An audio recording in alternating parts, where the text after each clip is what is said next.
You don't have, like, when we had this major, if you guys did the same thing, coronavirus, they had these major packages, like, shut everything down. Yeah, true. And we're going to send businesses money and people money, and you guys got 80%, right? Or something like that. That's right. So, but then, how long did it take for you to get the money? In the United States, it took over a month. Yeah. Because, you know, sending checks and mailing it out and printing it up and then putting it through the mail, like, that does not happen instantaneously. I could literally send money to every single American in the country in like days, in a day. It would be instant. I could literally set it up so fast, you wouldn't even be able to turn it'd be done. That's the fundamental difference. And it'll all be digital. Daniel, thank you so much for coming on my show, the Mike Saraswat Show. I am super excited to have a fellow founder, a CEO, who's really going for it, disrupting a disrupted industry, so to say. But over to you. Give me a little bit of info of who you are and what you're doing. Yeah, thank you for that, and I'm very excited to be on your show or your video. My name is Daniel Gouldman. I'm the CEO and co-founder of Ternio. Ternio is a blockchain enterprise company, and what we've effectively done is we make digital assets like Bitcoin and other cryptocurrencies have real-world operability. We bridge the gap between the old systems, the old fintech banking systems, and made them interoperable with the digital assets and cryptocurrencies. So we have Visa debit cards, bank accounts, and you can have cryptocurrency interoperable with those products, which is pretty cool. As a company, it started out with an idea, and on the journey, it's been 3 years now. Officially almost 3 years, but over 3 years, really. It started as an idea, and that turned into a product, and that product turned into a business, and that business, turned into something that has actually been, really growing very fast. And now what we're doing is, as a company, we provide white label capabilities. So the systems that we built, the architecture that we built, we let other fintechs take advantage of. For example, as a Visa Fast Track enablement partner. So any other fintech looking to basically take advantage of the millions of dollars we've spent and the years we've put into this is able to sign up with us, white label our services, and offer these same services to their customers. That's very exciting. Very exciting. How did you come up with the idea of building this bridge between the old and the new? You found a gap. Were you always excited about blockchain? I'm just trying to figure out if you were a technical person. I've been excited about blockchain for 30 years. Wow. I'm just kidding. For the record, for anybody who knows, blockchain was created in 1995 and wasn't actually used in any real world scenario until Bitcoin happened. So for the record. Correct. I thought you were the founder. Who's that? Satoshi? Maybe you were the guy. I found it. That's it. No. So I actually forgot the question. I remember. So when we started, anyone who does any research on digital assets, on virtual currencies, would come to the conclusion after a little bit of research that it basically solves a lot of different pain points for consumers. It's cheaper, better, faster. It's going to solve, in my opinion, the concept of the unbanked. I think that concept is going to go away. I think that in time, because of cryptocurrency, which is really just digital cash, really. It's digital. It's ultimately digital cash. The problem, though, is even though it can solve these problems, because I can now send, in real world, I can send money. You're in London, I'm in Atlanta. I could send money to you. I could send $1,000, $10,000, and I could send it to you instantly. Instant. You get it in 2 seconds to 2 minutes. And I don't have to pay a fee for that. Think about that. It's a peer-to-peer rail. So if I tried to use the traditional systems without blockchain, what I would have to do is I'd have to go to the bank, and then they charge me my wire fee, and I have to wait in the lobby, wait, they're closed, and all this stuff. And then or if I use Western Union, then they're going to basically, economically molest me. It might as well be so bad. It's like the Harvey Weinstein Company of loans. So bad. I'm so bad. But if you use these existing services, they're basically really expensive and they're inconvenient. So today, the reason it's better is I could send you money instantly. The problem is that we're trying to solve is, okay, well, if I sent you 10 grand, or 10,000 pounds, what the hell are you going to do with it? Because it's in cryptocurrency. So then it's like, well, how do I connect to that value? It's real value. It's real money. It's not this fake internet money. It's real money. It's just done in a different way.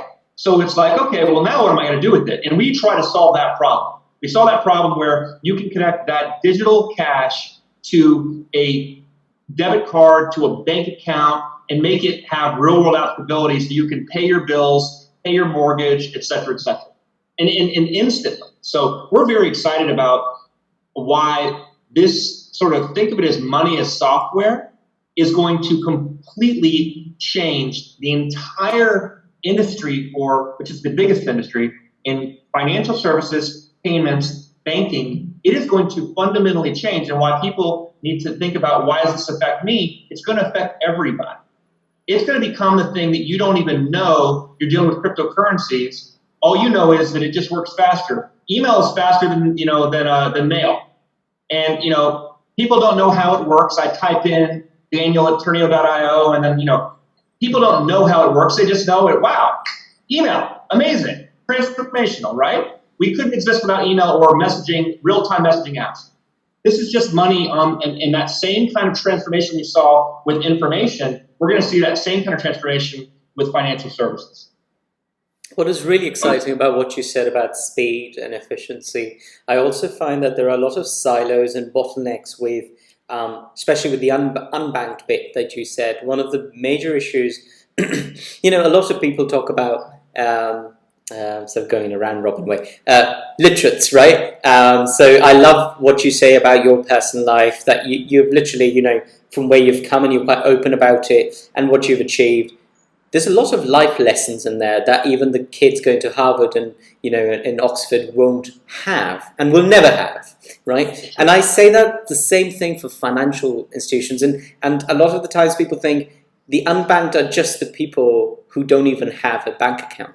Yes, in first principles, yes, but beyond that, there are young kids who would never be able to get the mortgage because they're not saving enough, or their patterns of how they're spending habits are not right.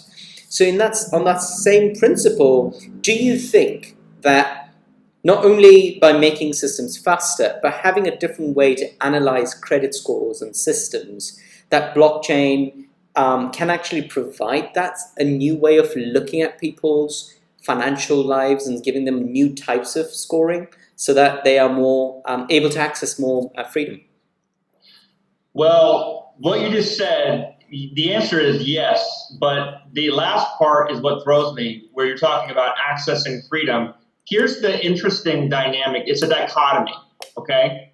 Because so people in the cryptocurrency universe are, if they're a Bitcoin type of person, a lot of it is kind of like F the banks, right? Screw the banks. What would they say in London? What's the phrase they might say? Well, the big bad banks, it's like the. I don't know if they had any like British, no, rhyming. So like there's sort of an F the banks kind of mentality, and Bitcoin got created in 2009, and literally the very first transaction encoded in it was a link to a story from a British newspaper talking about the banking industry collapsing. Wow. Okay, so because that was in 2009, it was right after the 2008 collapse, and it had literally ingrained in a link to an article, and I think it was like the Guardian or the Telegraph or something, but it was one of the British ones. And I think that people on this side of the fence think that, okay, well, this is going to be my way to it's like get away from, to have more control. And it will. You will have more control in a way that you never had before. However, when you said freedom, that's not what I think about. Because blockchain, it can be used for many, many good things, and it can be used for many bad things. It's the equivalent of like nuclear energy can be amazingly That's It interesting. could be amazing. Interesting. The French get most of their energy from nuclear energy, right? That's correct. It's very powerful stuff, but it's also used as a nuclear weapon. So, so it's really about how is it utilized. And so let me give you a really like Orwellian kind of view of why. And it's going to come down to what we demand as citizens and what we demand of our own governments, self-government, right? Like we're being governed by the people we select, and it's like we hired you to do the job. So in China, you talked about scores. Okay, so from a technology perspective, it's going to be the most efficient use of standardized real-time data sets, period. That's what the blockchain data layer is, and then you have cryptocurrencies, which is kind of like it sits on top of the blockchain. You have a data layer and you have a payment layer sitting on top of it. Okay. And those two things can be very powerful, transformational for enterprise and for you name it. But in China, they actually have social scoring. So, for example, this is the Orwellian scary thing. And, we would say, well, that would never happen in a European, or U.S. European kind of. Okay, I know the rules around the governments in Europe because we're expanding to Europe right now. And I know how it is in America because I'm, a proud Texan, American through and through. We are driven by anti-money laundering, anti-terrorism stuff. Top down, must know what every single person is doing. It is fundamentally no different from China's view in terms of top down authoritarian. The only difference is, yes, we have more freedom. Yes. So in China, they already have social scores, and those social scores dictate where you can live, where you can go to a restaurant. There's certain restaurants you can't go to. Wow. Based on your social score. Now, if you think of it like I do, where you say, okay, it's just data, but now it's all on the blockchain, and now you're tapping into their ability to pay because they're actually the first major country that's going to have or that has a central bank digital currency.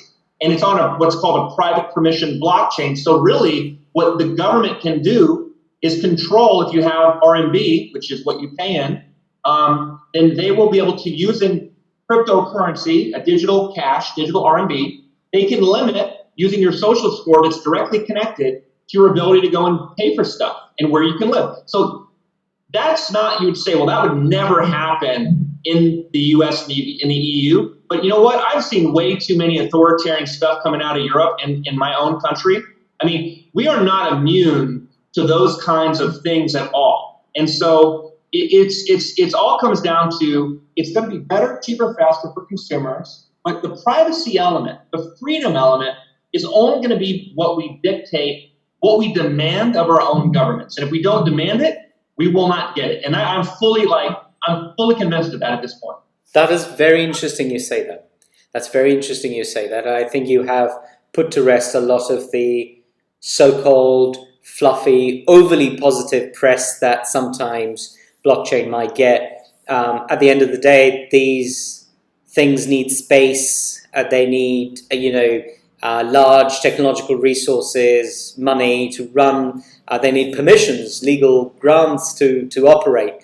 And you're quite right. I think the political will of the people, which then dictates and governs who is going to rule, will in many ways create the reforms that we need. Electricity could have been free for all of us, but unfortunately it isn't, and it is what it is. So you're absolutely right. I completely agree with you. And that's a very interesting take. I've heard no one talk about this in this way on any sort of podcast when they're talking or capturing blockchain and crypto, the world of crypto. Either they're just obsessed about trading and, there's a lot of potential or speculation, or they're obsessed about, the unbanked, what's the word, who don't have property, access to their own property. So apparently you can have better ways to have your own property deeds in your name with blockchain. And all those applications are amazing. And all of that is true. Yeah. There's amazing use cases, and it will be used for many, many good things. But the point is, it's kind of like, and I'm sure I can come up with a better analogy, but it's a powerful weapon. And it can be a powerful weapon for good, or it can be a powerful weapon for not good. And it's going to be dependent. But anybody who has this rosy view that everything is like, I'll give you one example. So, because I don't know if I'm a contrarian or what, but I'll see people who are, and I believe in Bitcoin, man. I'm telling you, if you don't own Bitcoin, I am telling you. You may not understand it. I am telling you, I believe in it. I believe in it so much. It is such a genius solution as a store of value. It's amazing. But I've seen people say, we would we'd end all government debt if we had, if we used Bitcoin as the default asset. Like, are you insane? Like, Bitcoin's not going to serve you breakfast. Hello, dear.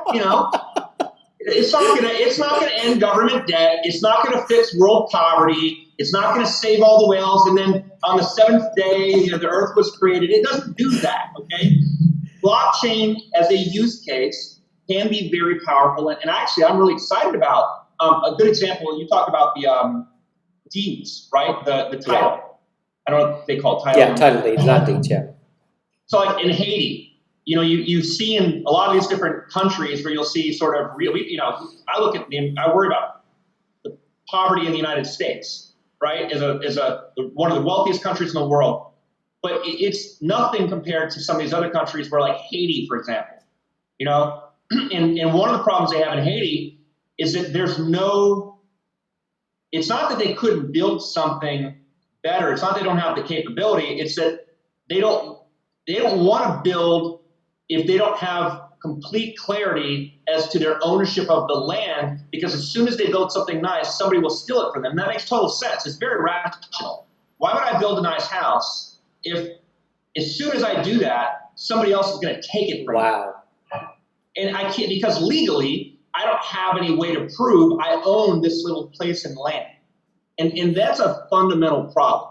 So something like, title is a really good use case for blockchain, because what you've got is complete clarity across in a public way, in the public domain, as to who owns what.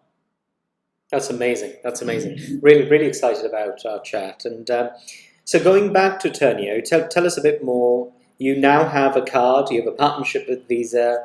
It works on Apple Pay, Google Pay.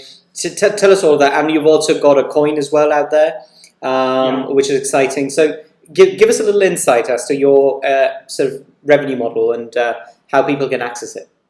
Well, here's the vision for it.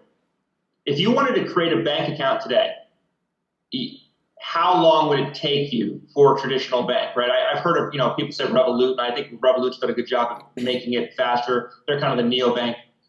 In our situation, though, you basically can sign up, you can fund your account with cryptocurrency or fiat money with a bank, ACH or wire, IBAN. So in 5 minutes, you can create an account, fund your account, do KYC, order a card, you have it virtually, you plug it in to Apple Pay, Samsung Pay, Google Pay, and that can take you all of 5 minutes. Wow. I don't think there's anything out there like it.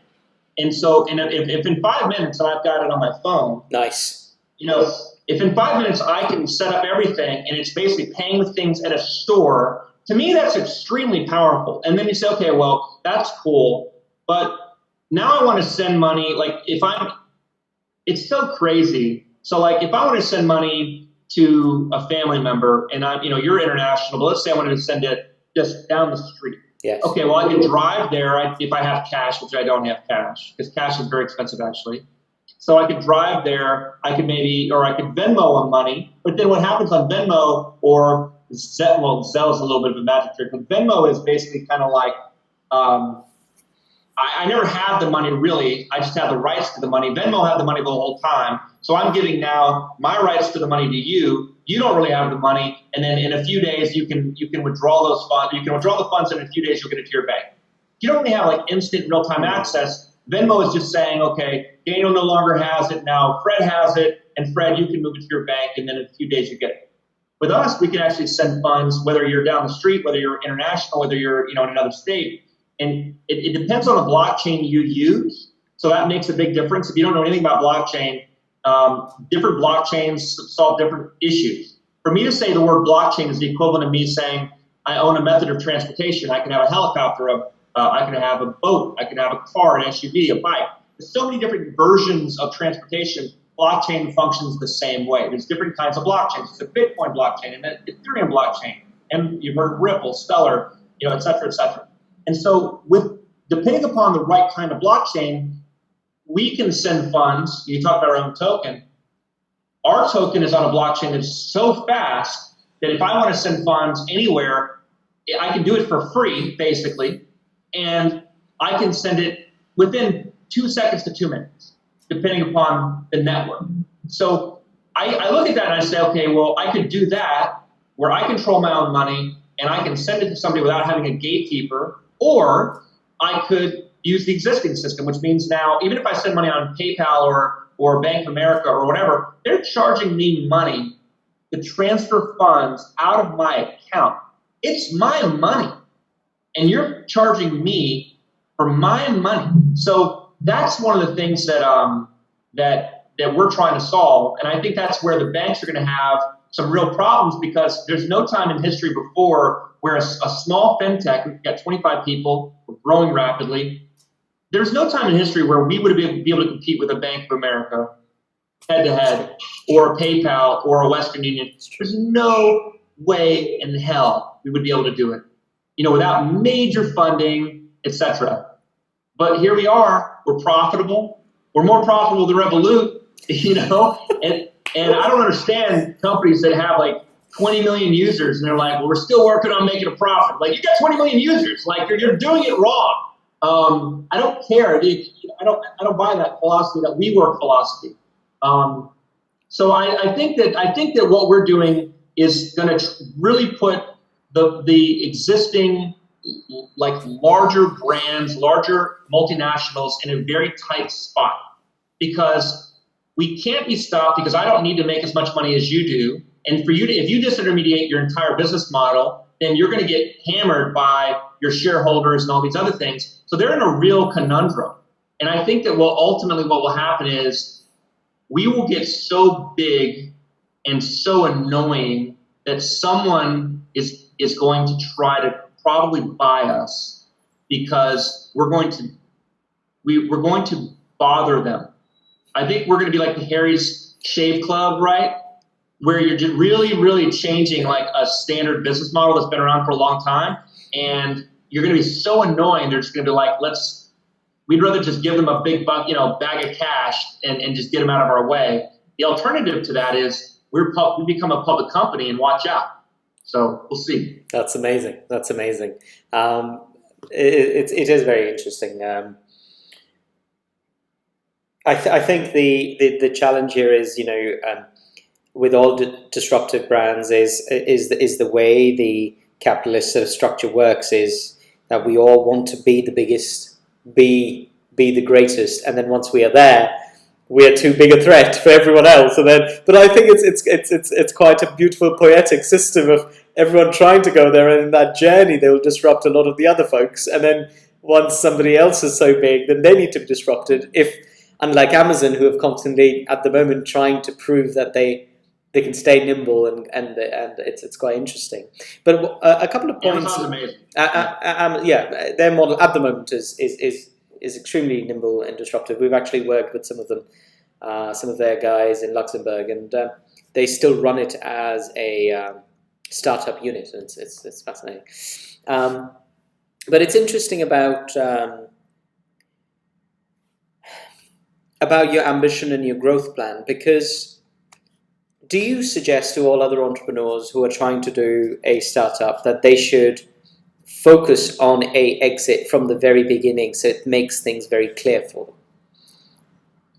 You talked about like early in, you talked about like Harvard and some of these Ivy League guys, and I have a different world experience. And they'll teach some of the smartest people, in the world, way smarter than me, very intelligent, very well kept, put together.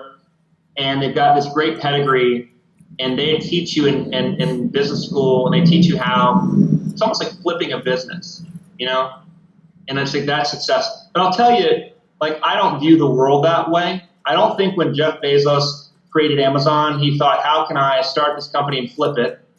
I don't think that was on his mind. I don't think Elon Musk, not to say that I'm anywhere in their, nowhere in their horizon. I'm just saying successful entrepreneurs. I really don't think that they started, Elon Musk thought, how can I take SpaceX and Tesla and I'm going to flip them, right?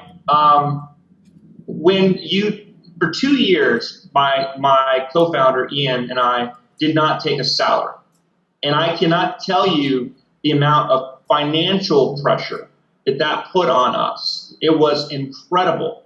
He sold his house, moved from New York, moved to Charlotte. It was very hard. You don't go through all of the pain every single day, like so much pain that you're literally, it affects, because I'm a very calm, chill kind of guy. But even if you suppress that feeling, all that ends up happening is it finds its way into your body in a way that you can't, it shows its way some way. So it was affecting just my stomach, just like how my body felt. I felt like it was getting to me. But you press on. You don't go through all of that hell so that then you can just flip the company. You just don't.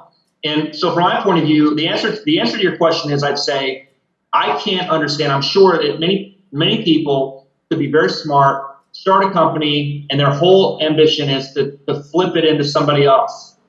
I, as an entrepreneur, do not understand that mindset, and I will never understand that mindset. And I don't identify with people on a personal level who have that mindset. It's not that they're wrong. It's not that they're bad people. There's nothing like that.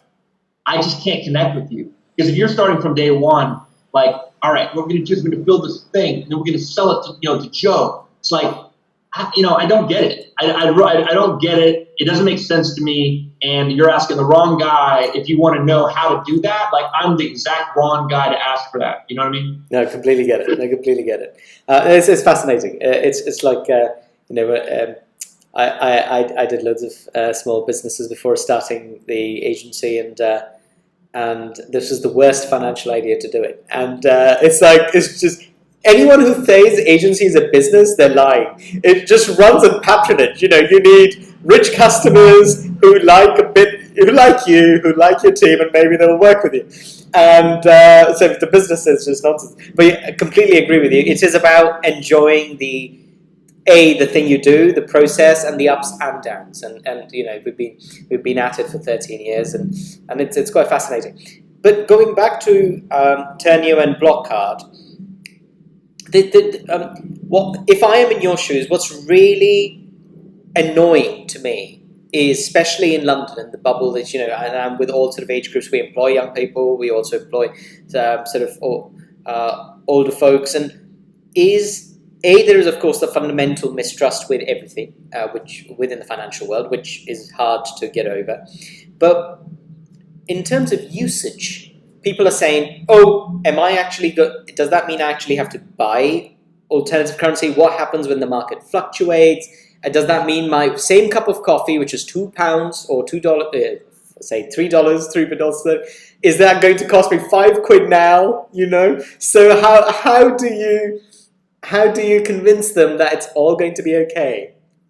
So there's two kinds of cryptocurrencies. If you boil it, there's two buckets. One is fluctuating assets like Ethereum, Bitcoin. Think of them as digital commodities.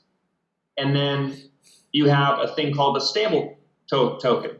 And that is where you'll see Christine Lagarde from the G7, and you see the Federal Reserve Bank, and you see the Chinese government, and every major government is looking at digital cash. Visa has a patent on one. MasterCard has what's called a CBDC platform for central bank digital currency platform. And so for the person who thinks of, when I say crypto, they hear Bitcoin. But when I say crypto, what I mean is digital money. And digital money takes many forms. And so the future is going to be that instead of you having cash, physical cash, I have this book that it talks about actually sort of the growth of finance and the role of London. And where you are, there's this place called Exchange Alley, I think, and it's like the birthplace of really kind of like the modern monetary system. It all started where you are, right? I don't know how many blocks or how many miles, but it was right there where you are. And I think that, you know, if you go back to what was it? Is it the creator of the Mint, the father of the Mint in London? Who was it? Physics, Newton. Yes, that's it. So Newton became the head of the Mint, yes. right, in London for the government. And there was very precise things they were doing to use like a gold back and silver backed tokens and all these things. And then those got arbitraged. It costs money. It costs more money to make a penny than it's worth. Correct. Right? And so physical money costs money, can be counterfeited. That has a negative impact. You have things like economic issues around the zero lower bound and people buy cash. And you have things like a run on the banks because it's physical cash. So I think that money is expensive. You have all those Brinks trucks, those security trucks, moving money from the central bank, from the Federal Reserve banks to, you know, the dispersing among the system. All that costs money. And I think that what's really changing is you're creating. I like what Brian Brooks. So Brian Brooks said, he's the head of the OCC here in the United States, one of the regulators for money, and he said, look, ACH, which is an electronic system of moving money, kind of like a SEPA in the United States. It's like SEPA. ACH is a private payment network, except for the members of the private payment network are all banks, right? The only way you can access that private payment network is to be a federally chartered bank. The only difference with cryptocurrency, it's a private payment network, same, except for it's open to everybody. So now you're opening up the ability where the federal government can send money directly to Daniel Gouldman's wallet that's maybe tied in with my identification, my ID. So I've been verified in my wallet is where the funds go. I don't need to go through the central bank. It's all digital, and they can send the money instantly. You don't have, like, when we had this major, you guys did the same thing, coronavirus, they had these major packages, like shut everything down. Yeah, true. And we're going to send businesses money and people money, and you guys got 80%, right? Or something like that. That's right. But then how long did it take for you to get the money? In the United States, it took over a month. Yeah. Because, you know, sending checks and mailing it out and printing it up and then putting it through the mail, like that does not happen instantaneously. I could literally send money to every single American in the country in like days, in a day. It would be instant. I could literally set it up so fast, you wouldn't even be able to turn it'd be done. That's the fundamental difference. And it'll all be digital. So I think that the future is that people will be able to, they'll be able to deal with cash, it'll be digital, the merchant will accept it, instead of them having physical cash, and they will, depending upon the type of blockchain, depending upon how fast the blockchain is, you'll basically get to a point where you're gonna cut out a lot of unnecessary middlemen. And that's the thing, those middlemen are banks. They are payment processors. They are standing there, a hidden tax in between the consumer and the merchant, the business and the person. And I think that is where, if you're a bank, you should be scared as hell, because it's going to transform. And there's a lot of ways to make money. But if you don't transform the existing business model into the new business model, you're dead in the water and you don't even know it. It's like the frog boiling proverbially in the big pot of water. That's very interesting. And how are you seeing the trends for BlockCard being accepted at the moment? What are your growth plans of the next 2 years for BlockCard? We want to be the first crypto on Mars. No, I'm just kidding.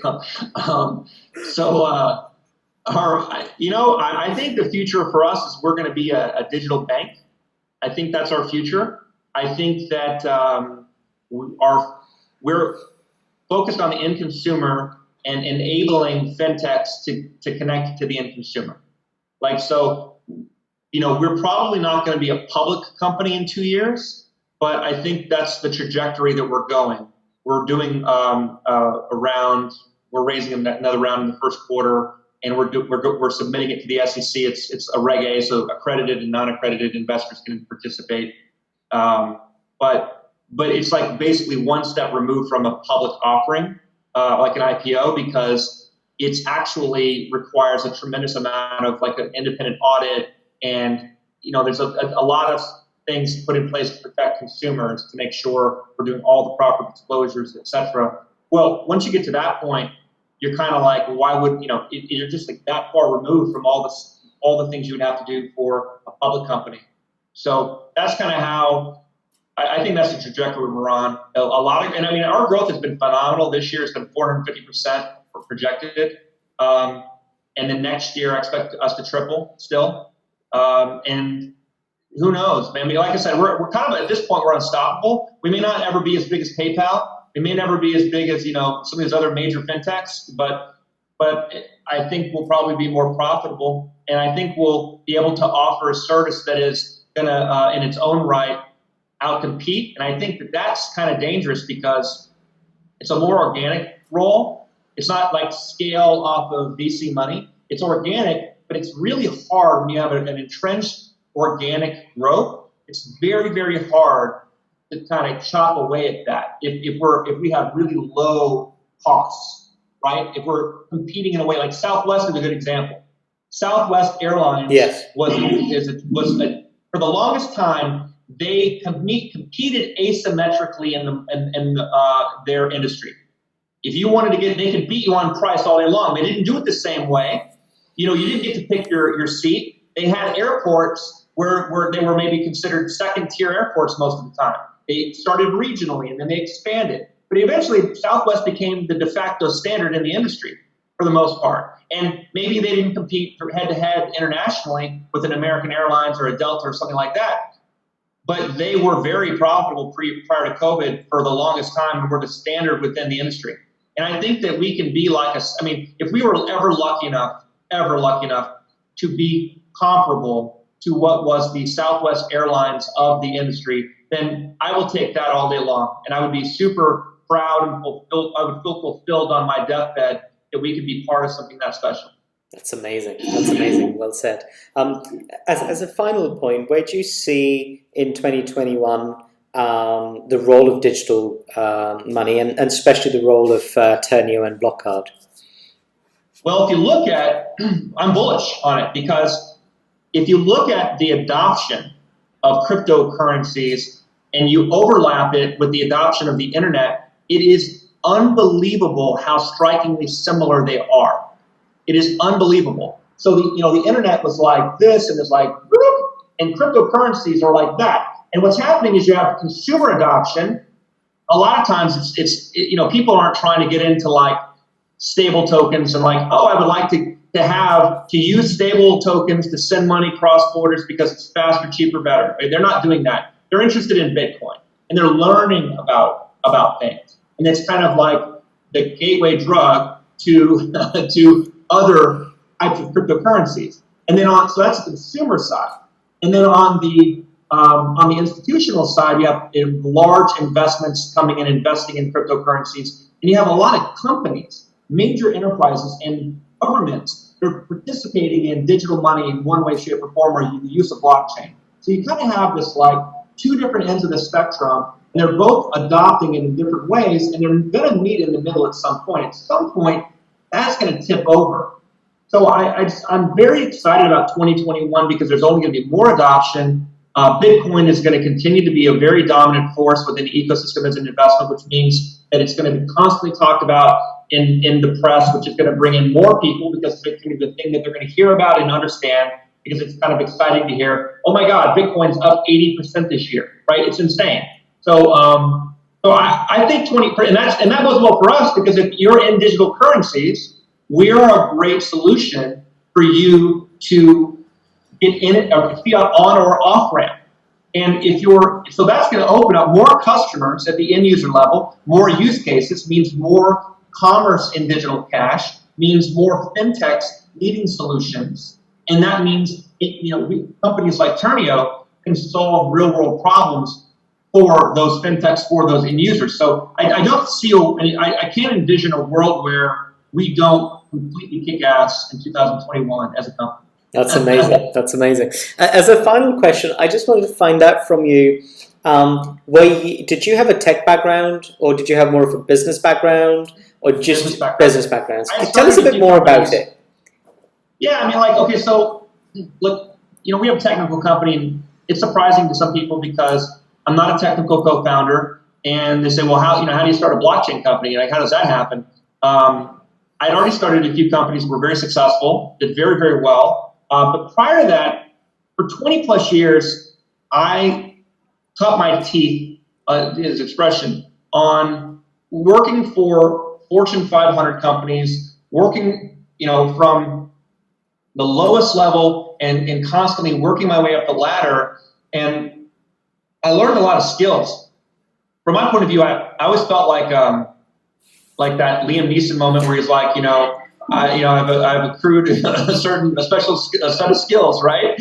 I will find you and I will kill you. And I feel like I was very blessed because over the 20 plus years, I learned some really important life lessons about how to hire great people, how to manage a business, how do you make more money than you spend?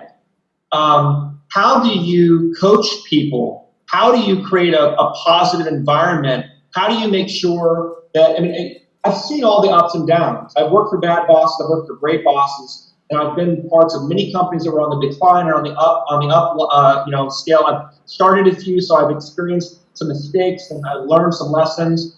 And you put all that together and it's like, okay, well, when we started Ternio, we were lucky because we hired some really great people and we came in at a time where we had a vision. And frankly, when we came in, a lot of companies got wiped out during what we call the crypto winter.